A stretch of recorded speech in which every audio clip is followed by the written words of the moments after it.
Welcome to today's show. This is Brenda Bates, Medicine Woman, and with me today is Jen Toffel, Medicine Woman. And we are the Medicine Women Reveal. And we are very happy that you can join us. So this is a live show, so if you have questions, then go ahead and talk to us in the chat room. You can also call in. Do you remember what our number was? It is area code 989-945-0287. Yeah, it sounds about right. Okay. I think we're doing good. Alrighty. So, like I said, if you have any kind of questions, that's great. We love to answer questions.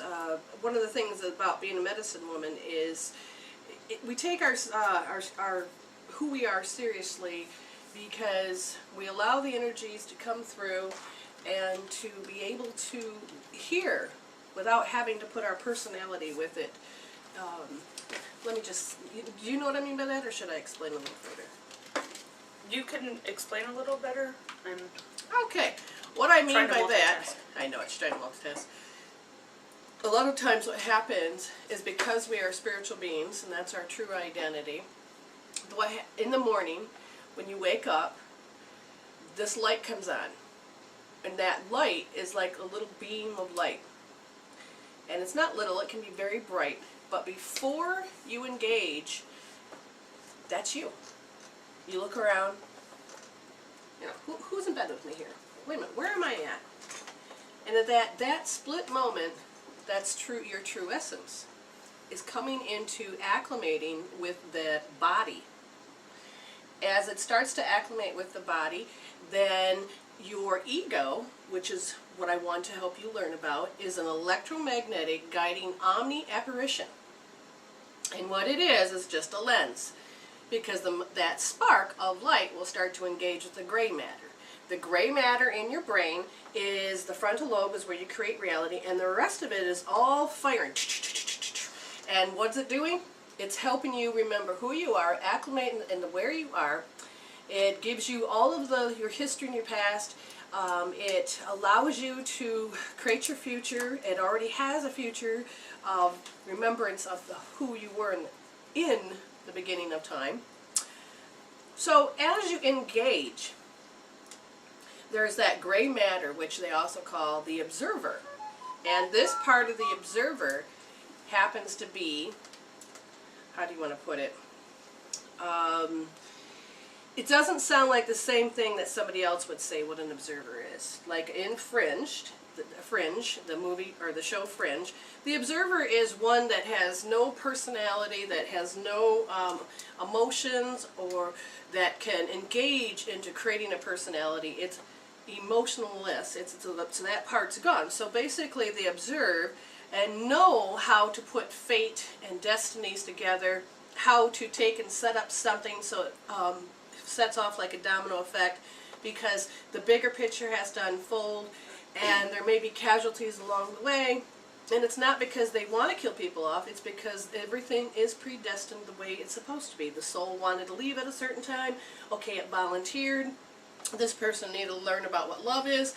Somebody volunteered for that. Every soul is volunteering, working together in a synchronized way of creating the flow of life. There's an arrangement. Yes, exactly. There is an arrangement. So they're looking and they're connecting, and the observers have a network. They can communicate. They can say, oh, well, here you're here for this, you're here for that, and they're watching they are truly observing what's going on. Yes. And if they have to participate in any way, it is emotionless. Yes. And see, and who are the observers? Really, it is us, because we have that part of ourselves that is working together. Now, the observer for the person is engaging into this field of illusion, electromagnetic guiding omni-apparition, and so you're engaging in the field. You then put on not just the physical suit, but you put on your emotional body, the mental body, and then the rest of the spiritual bodies to operate this, like I said, System. The system. And so your brain activates the body. But why it activates the brain? Your consciousness. Your individual soul, which happens to be your recorder for your journey, because we have a thumbprint. All of us are that spiritual light, our true identity, and then we all get our personal recorders about how we're going to make known the unknown. As we engaged in this part of the world, we kept asking, what if?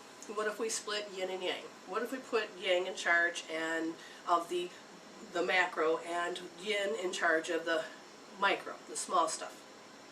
And then what if we take and do this? And what if we do this? And it's all been done on an observing level because we asked the question, what if? Helping to make known the unknown. Because before all of this, there was a vast ray of nothingness. No borders, no frames, full of potential, but nothing in it. So no thing. And as consciousness started to contemplate, which means going in, there is creating a mirror effect.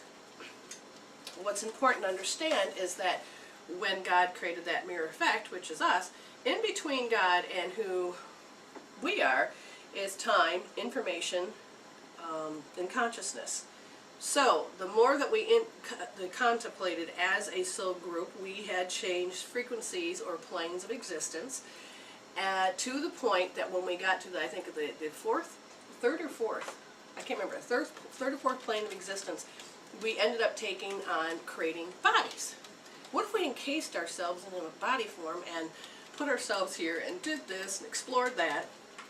So we did. We are the elements of the way fire, water, air, earth, wood came together and formed us. Then as time moved on, we then came down to contemplated and called an involution, which means coming down, descending away from. Then we got to the stage where we're like, okay, you know what, I don't want to play this anymore. I want to go back to remembering who we were. I think we've solved all of this. I think we've done everything we need to do. And now we're doing an evolution, which is going back, ascending back to our God self, extending. So as we remember, it's not learning something new, you're actually remembering. So there is pathways. But that's back in the ancient part of the brain, which some people call the reptilian brain. There's all these different definitions, and they're all correct according to you and where you chose to do with your soul. So there isn't one right answer.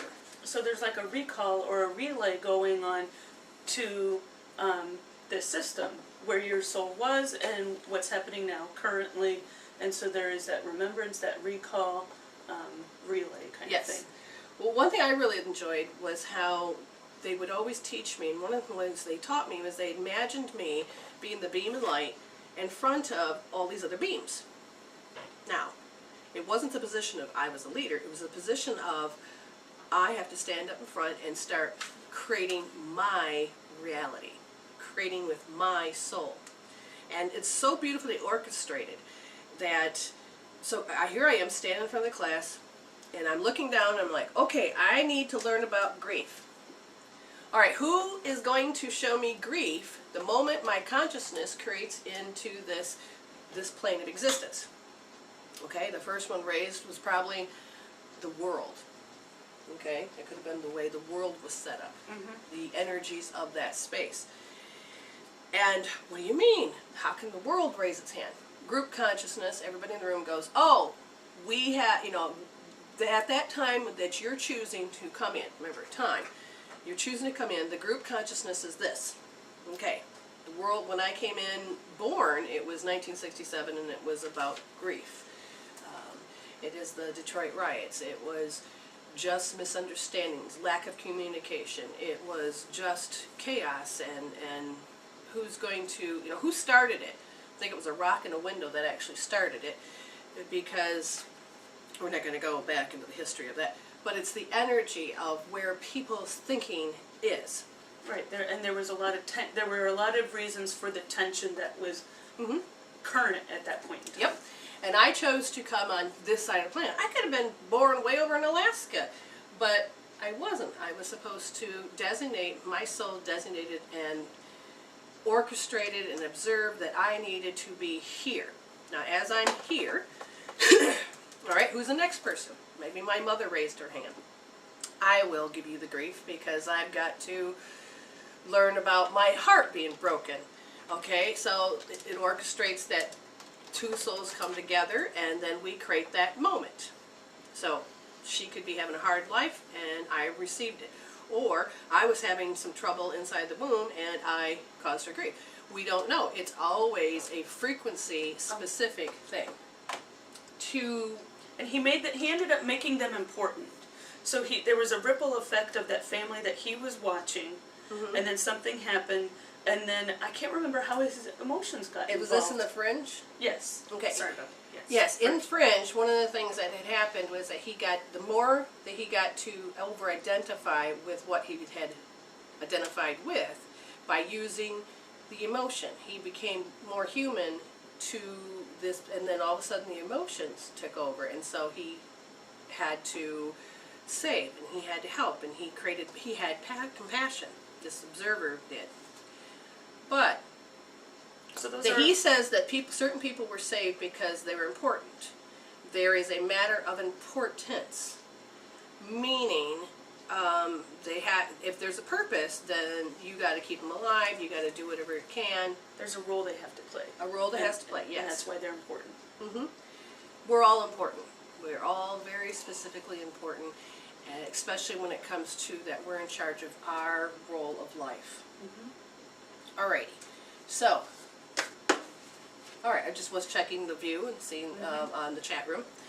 And so what's important, again, the ego, which normally people call it the personality. It is your ego's getting in the way. This human self is what people often talk about, the ego, and that the ego has to die and that kind of thing. It's your human nature.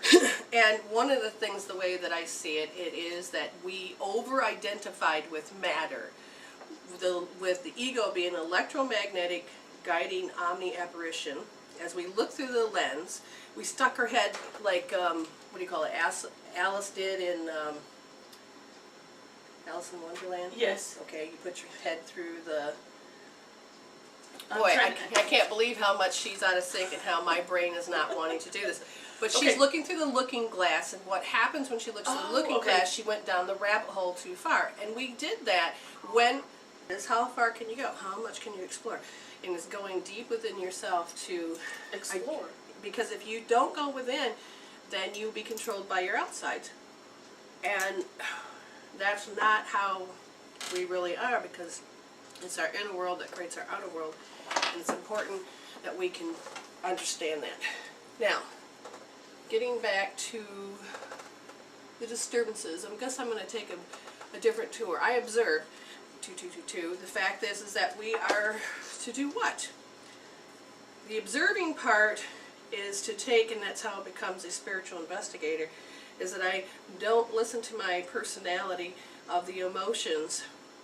It's important for me to just observe and take the information in so that I can go into the midbrain. And if you have a personality and you try to go to the midbrain where all of the information is, and to integrate it and to learn deeper, then you will block yourself. You'll create with your, the caudate nucleus. So your conscious self, the personality, will ingrain with the filters of the caudate nucleus, with the fear, which governs fear, and then you will then go into the midbrain, and you won't hear it, and you won't integrate, you'll just create. That's what you're doing, you're just creating. Because how many times have I start helping people learn how to use the pendulum, and they're like, oh, they're doing good. But the moment they're emotionally charged, oh, is he cheating on me? And all of a sudden, look, the pendulum says yes, oh my God.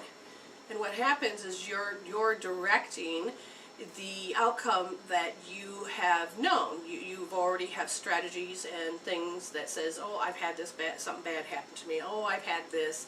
So therefore, you run to your timeline and you believe it. And really, even if this person hasn't cheated on you, they will begin to look like they're cheating on you because you're looking deliberately for the signs, and you want that to happen because you are so caught up into your caudate nucleus, that fear, that you are not able to see that there's another energy that's coming at you that is positive, but you can't see it because you've blocked it with the negative. Because that's your familiarity. So you're living into the mental and emotional body and not into your spiritual form. You're living into your over-identification of the ego. Okay, so again, you created through the electromagnetic guiding Omni apparition, which means you, all the electrical and magnetic stuff, created this story in front of you. So this outer world we're over-identifying with, and there's nothing wrong with it. It's just that when you over-identify with it so much that the governing with fear, the caudate nucleus becomes in charge and helps creating your reality. And that becomes all that you know, and so that if something, because those worst fears are what you know, if something positive comes in, how is it supposed to? Because it's really going to interfere with what you already know and your familiarity, and so it's just, it's foreign. Yes. When the caudate nucleus is your comfort zone, and if there was not a pathway, you see, maybe you look over here and you see your friend and her husband, instead of saying, oh, that's a catalog of life, that says that this is a possibility that could happen, you say, oh, that can never happen for me. You see it, but you forget the fact is you knew it once. You knew that it could be possible for you. But the pain, whatever the experience you had gone through, had marked it. You made a decision that it can't happen for you. And usually when we dig deeper, it is when you said, I don't want that to happen to me, because if something good has to happen, it has to equal with usually the bad. The two energies that are coming at you. If you start healing the negative emotion, which is helping so you're not living in your pain body, the emotional body, and you pull yourself back into that spiritual part of who you are, what happens is that you then, as you pull yourself back in, you can observe a lot more, and you won't be your history, you won't be your story, you won't be your pain, because when you over-identify with your pain, you become your pain, and you can't see the positive. So, and I go back to the story because I want you to remember it and make it familiar. This goes to my husband that says, oh, my wife is so ornery, and he kept thinking that for, 18 years, and then lo and behold, here comes this opportunity to heal. So I said, why don't you go in the other room and tap that? Do you really need to believe that, or do you like to believe that? So he's in there, yeah, why do I have that? So, he's tapping away. Even though my wife is ornery, I deeply love and accept myself. And I think he even went in, even though I see my wife is ornery. And so he healed it down. And then he's in his space, I'm in mine. And I'm laughing and joking about something that I just saw on the internet, not sure what it was. And then he's like, oh my God, look at that. She's not being ornery. She comes running into the room, Jen, look at my wife. And he thought he was playing a joke on me, just saying, hey. But he was actually astonished. And what happened? I said, oh, well, would you like to know the Brenda that I've always known? This is who she is. And he was startled. And I said, this is the person that I've known for 7 years. Yeah, and see, he didn't, because of those programs that he kept replicating over and over, he was unable to see that other part of me. And so now it's like, oh, my wife doesn't have to be ornery. That's interesting. And it wasn't me that probably started that orneriness, but it was a signature that he had to learn to resolve the emotions that he had with it. So how are we doing in there? I think we're doing okay. So I'm not sure exactly what that's about, but that's all right. Okay. But yeah, we're good. Everything else looks good. Okay. Now, getting back to the fact that the observer is, there's another part of you that's an observer. It is minus the personality. Like I said, the very first one is when you recalibrate of who you are. You are that light, and then you don't recognize anything around you. And the moment you start to recognize things around you, that is your observer, which is your gray matter. And you look around and you start to observe. It also then sets off triggers of who you are, giving you a name, the information, and then consciousness starts to build around you, but with your personality. The other part of the observer is when you can go into that part of your subconscious, start being the observer. And we've told this story before on other occasions, that I was being in an observer mode, and it's not that you don't have a personality, you do. But you feel it feels emotionless being the observer. Right. Yeah. You do, and the people who are looking for that emotion to go with your personality. Yeah. If that's not there, You then become maybe out of sync. you become out of sync, or they're thrown for a loop. And if she, like one day we were in a store, and I became the observer, and I'm looking around, observing how this kid was, and observing how this lady was. And it's not a judgment, it's just interesting. And then she was looking at me funny, and I'm like, oh, I don't, how am I coming off to you, Jen? Because if you're looking just at the facial expression, the corners of my mouth point down, so she probably would first assume that I'm upset or not happy. And if she was picking up the frequency, she might not have been able to connect because I wasn't really in the same energy space that she was. And I liked your answer. What was it? You said, am I putting off a certain vibe or something? I said, well, it just feels like we're out of sync. And so as the observer, I thought, can I be the observer and get back into sync? Yes, you can. So then it goes a little bit further. We're in the car and we're wisecracking, talking about this, that, and the other, and mainly it's, just jokes, stuff that make you laugh. We go into the store, and as she's returning her items, we're standing in line, waiting our turn, and I'm observing. And because she said I was out of sync, and I was in sync, I could feel her energy, so I kind of knew what she was thinking. And the next thing I know, I ask this bold question. We've talked about it before, but I just want to point out the observer can be in sync, and it can be very funny. Yes. Because I was observing that there was an old man and a young man. And I says, and the topic that we had in the car was about sex. Or the opposite sex. Yes. So I threw out this question of, I wonder when men get older, when they're younger, their penises look one way, and as they get older, does their penis change in the appearance?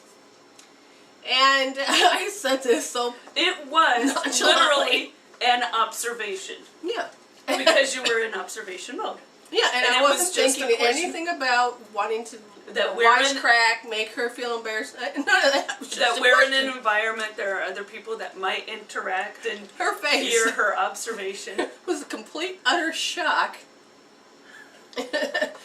And then she was complete and utter shock, and she's looking, she goes, "We're not in the car!" I'm like, had to take a second, what is she referring to? The fact that the woman in front of us was laughing.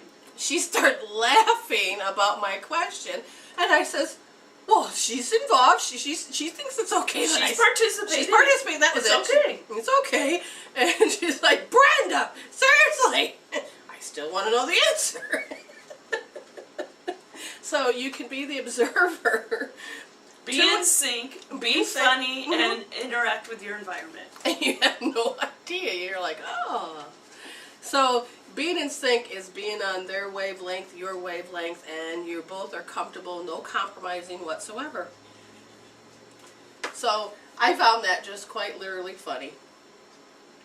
And so the observer in the spiritual part of who we are is to stand back and not put personality meaning onto it, but to observe what was the personality meaning that was onto this incident that had happened right in front of you. Well, I remember an incident with my ex husband that when we started talking about becoming the observer, and we're having an argument, and I'm standing back, and I became the observer in that situation, and I thought to myself, well, normally I would react in this way because it feels like he's triggering some of my stuff. And so then I was just observing that, yeah, you know what, I think I would react that way. And so I took my normal reaction or response out of the equation, and it threw the situation for a loop. Oh, so you showed up differently. Correct. Okay. And then what? I can't remember what You the just threw it for a loop. I can't remember what the outcome was, but it was just that's. I But just it was remember different than what that she was situation. used to. But did you hear what she said? She said, he is triggering some of my stuff. It is a different form of observation versus blame. He did that to me. She said, he is triggering some of my stuff. Knowing that she has stuff, so she is learning to be the cause and the effect. How she is going to observe. By having that awareness, it puts you out of that personality of that limited decision that you create, that strategy you created, and she was able to change and show up differently than what he even expected, because it'll throw him off. I mean, Because if you're pushing a button expecting a certain result from that, and that result doesn't come, it's like, what's going on? I don't know what to do. The first time that I started to really dive into that part of me that's not all my personality was when Scott and I were talking, and he was, I forgot what he was doing. But anyways, he was doing something, and I could feel the roles. I'm supposed to show up this way. He's supposed to show up that way. And so literally, I just stopped, and I thought, I have the choice of whether I have to respond and go there and be who I'm supposed to be, or show up the way that he wants me to be. Now, this is interesting. And I started having a conversation with myself, even though he's having a conversation with me, and I just kind of pulled out of the situation. Thought, seriously, this is very interesting. And I basically walked away from the conversation, and he kind of was stunned. That's not how I usually react. Well, what's going on, and what's happening? What happened was because I stopped that entanglement cord of energy that was happening between me and my husband, and the pattern that my brain said, and what happens in the brain? That personality, the gray matter, that has all the patterns, the programs, the strategies that are hardwired into that they have to fire that same way each time. If he says this, I do this. He triggers this, I do this. I disrupted that field because my consciousness is not my personality, but I had stepped back into my original part of who I am and thought, this is interesting. Why would I need to do this? So you can become the spiritual investigator observer in a very different way. The more I have healed and created closure to the experiences of that created my hells and my fears, and I resolved them, it changed the caudate nucleus, that part in my brain that governs fear and sits on top of the midbrain where the subconscious mind is and the old ancient memories are. I have more joy. When you take and start to remove fear, joy, the state of being, comes into play, because that's what's left when you remove the fear. And I thought, whoa, yeah, the more I created closure, that's why I'm able to do this. It wasn't that I was a cold fish and I wasn't not participating, but I can participate differently. And I did not want to be in sync with the fighting or be in sync with the tit for tat or the semantics. It wasn't about right or wrong. It was about, do I want to be in happy alignment or unhappy alignment? I want happy alignment. So what do I need to do? Well, first of all, I do not need to fuel or accelerate this particular thing that was going to become a fight. And the part of the consciousness out there about what relationships were was that you do that, and I can't think of the word it is, but it is banter. That's it. It's the banter. It's funny banter, but sometimes there's underlining truth with that banter. So it looks like you could go out of hand if you wanted to, but you don't. So you just make a joke, and you learn to... It's the sarcasm where you can say some truths that you wouldn't be able to say directly, but there's this bite to the joke, and the person, if they're paying attention, is like, whoa, that was an insult. And that's what I started to notice, is that we are programming ourselves to show our truth. Now, here's the thing I want you to understand. There's the big T truth, which is connected with our original identification, which is spirit. You are the essence of it. And then there is our truth based through our lens and how we defined it. Let's put it this way. I had learned through the caudate nucleus, that throughout my soul's journey, I have been suppressed, compromised, prosecuted. Well, that's where the caudate nucleus gets built, is when you are in your individuality and you're making known the unknown for you, and somebody comes along and says, stop that, you can't dream that, it has to be my way or the hell way. I don't say my way or the highway, it's my way or the hell way, which is what happened as I was healing all these things. I chose to notice when somebody sparks me, and I created them to spark me, creating that moment. Do I need to, how much power did I just lose? Oh, we need to take a break. Okay, so the question was, whoops, what was it? How do I lose power? Could have been. You know, it's so funny. You take a break, it takes a break. We took a break. Those Galil cells, the G-L-I-A-L cells, do come in and vacuum up what you want to do, because it totally makes you forget. Cleaning crew is here. Yeah, that's exactly what the Galil is supposed to be. So if you remember what my question was, that would be great. We might get back to that. Because I would love to. I meant to write it down, and then she had spoke, and I distracted myself from how I was going to answer that question. So, if you really think it's important, we'll get back to that. Oh, the power did I lose? It was that question. What power? What were we even talking about? We were talking about becoming the observer, and specifically in our relationships. If we're having an argument, and then all of a sudden we become the observer in this situation, it's like we're not responding the way that they expected. And yes, it is different. It is not how we normally respond and how they expected.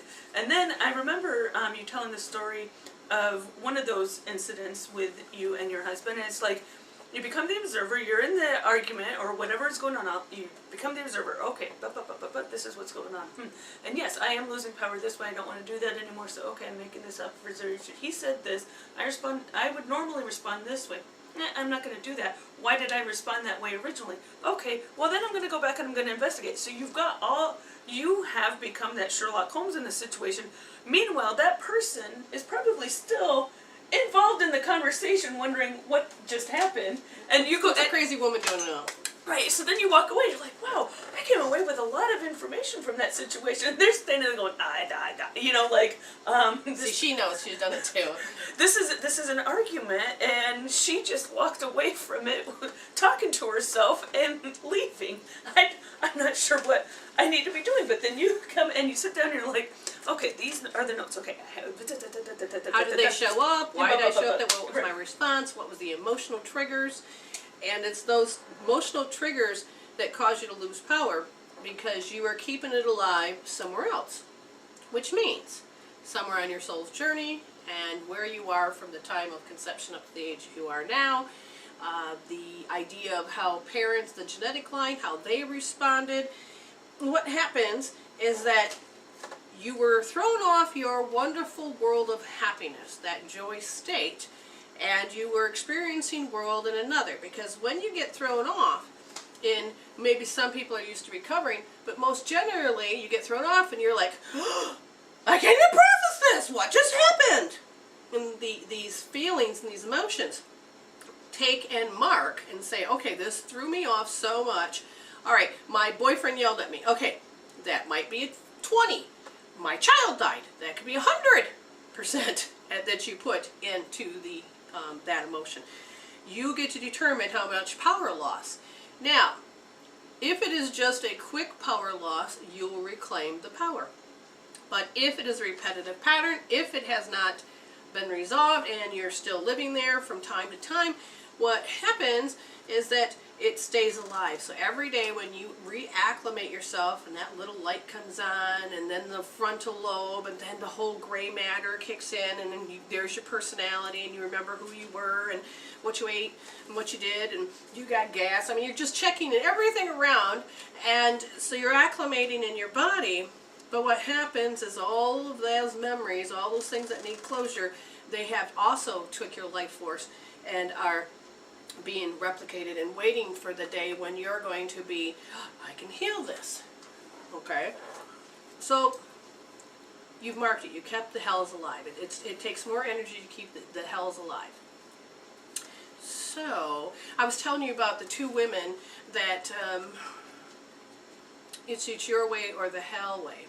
Mm-hmm. And what happened was as I decided not to engage in losing that. So I wrote on my wall that I support gays.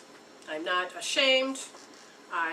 We're both allies to the community, and let's just resolve this human rights issue. And love can conquer anything, so I want to let everybody know that I love people. I love, be your individuality. Make known the unknown. This is your journey, your life. You do it. So anyways, I posted up there. I had about 15 people that reposted it. Oh, that's cool. And I get these people out of nowhere. And the reason it's out of nowhere is because they're not my friends. They subscribed and they came onto my page. And I noticed about 4 or 5 days earlier that I had posted stuff. And then somebody would come on and they would yell in caps about how, oh, this is incorrect. And this is the only way. So they're showing me how in error I am about something. And then they will say, blibbity blah blah blah blah, take some scripture from a book, which usually is the Bible. And then they would say, Jesus Christ, our Lord and Savior, is the only way, and you're going to go to hell. And you're like, seriously? Why would I project this out now? Now, I had asked that question, but I didn't really look to spiritually investigate because I knew the bigger picture was unfolding. But that's interesting. So then comes the day I post about I support gays and I'm not ashamed of it. Just like I support blacks, I'm not ashamed of it. I support men, and I'm not ashamed of it. I support babies and children and animals and everything else on the planet. I'm not ashamed of it. She gets on and she starts blasting me about how it is a disease. And I'm like, okay. It needs to be healed away. Yes, it needs to be healed away. And she's yelling at me about how Jesus Christ, the Lord and Savior, blah, blah, blah, blah, blah. And I'm thinking, your definition of who Jesus Christ is totally different than mine. And at first, I didn't really say anything. But then she wrote another post, which was equally as nasty as the first. And I said, you know what? No, I do not have to tolerate this. My friends that are gay read this.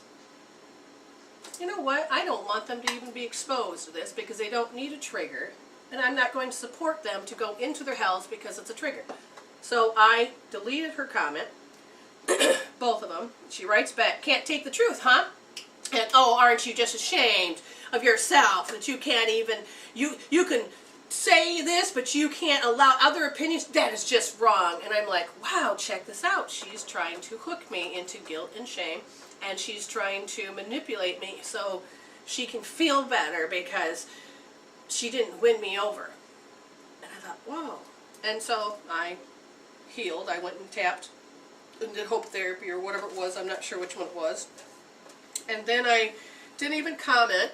And then I went away and come back, and a couple hours later she threw up her belief system is about Jesus Christ and the Lord. I love Jesus. Okay? Right. But the way that her definition of trying to jam Jesus down my throat, I was like, no, don't like the way you made him and created him, because that's not who I see him as. And he wouldn't be doing that expecting... I can't imagine Jesus Christ saying, I support this. Right, please shove me down everybody's throat. So I was like, seriously.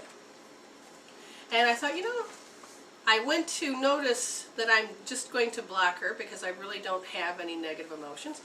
I just don't need to put up with this. You don't need to engage. I don't have to engage. I don't have to really look at it anymore because I had. And I literally just, what do you call it? I was going to block her, but she had already done it. She ran away. This was the first And that was time. that was the new thing. It was a new thing, because people in the past would blast me and then try to make my wall look bad, trying to convince whoever's reading it that I'm the butthead and they're right, and usually, no, the people can see that, you know what, that this person is just being... Right, it shows more about them than it does about you.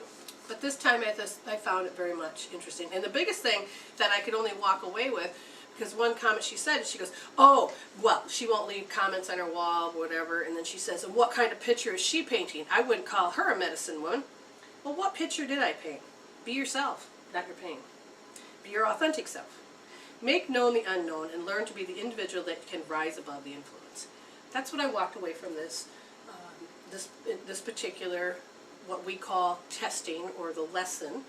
And it's not a lesson, it was, here's an opportunity to look at something that threw you off on your soul's journey. Somebody threw you off your happiness. Are you going to react the same way and say, I can't even process this? Or come up with the reaction that, oh, people hate me and I don't like them, and you know, so you're learning to unlearn some of these decisions and things that you had created along the way. So, I know I already went over it, but I ended up writing this. I had to. And I asked, why do I need to write this and put this on my status? Because I still want to be consistent for people to understand that this is me. This is for me. It isn't for anybody else. It's for me. I have been healing my heart. All the pains from codes of the past present themselves as a projection in front of me. I projected these two females that loved Jesus so much that they had to disagree with something on my wall. That is fine, except I had them tell me in a troll way. It is either their way or the hell way. I stopped to notice what was brewing in my heart. Years past, I would have been angry, hurt, and felt as if I was scolded for making my choice. Not this time. I would have also been afraid of their wrath, not God's. Not this time. In the past, the guilt and the shame of choosing other than what they would have controlled me. But not this time. I have created closures to so many hells that this time I choose not to be hooked and play their games. I'm not the hoe and they're not the pimp. No longer do I have to play the part where they put their dreams in my head and make me believe it was mine all along. I simply pulled all the energy from them and reset the cord, and the simmering emotions stopped. I even had them block me first. That's different. What is the picture I want to paint? Be yourself and not your pain. Be your authentic self. Make known the unknown and learn to be the individual that can rise above the influence. Now, what do I want you to notice in what I wrote? And here's the gems, because I see gems in a lot of things. The codes, and the codes are when you engage into your observation of your personality.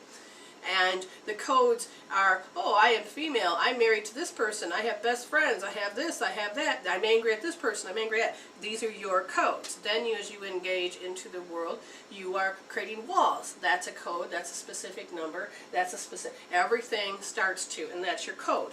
And that's the firing of the synapses in your brain. And the codes of the past, well, it's how you have know these codes and signatures that said, when she gives me this look, it equals this, or love equals pain, or if I speak up, I'm going to be condemned. There usually is an association game because it's yin and yang. It is this and that. It comes together one way or the other at all times, either in harmony or in conflict. All right?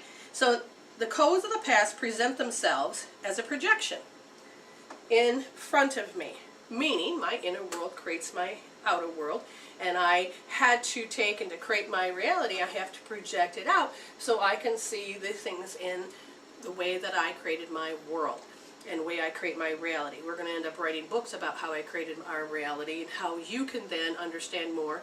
Probably all these different series, also how to be a spiritual investigator. Yes, spiritual investigation and creating your reality. That's what we do. Yep. And I projected two females. Now, two happens to be the unity.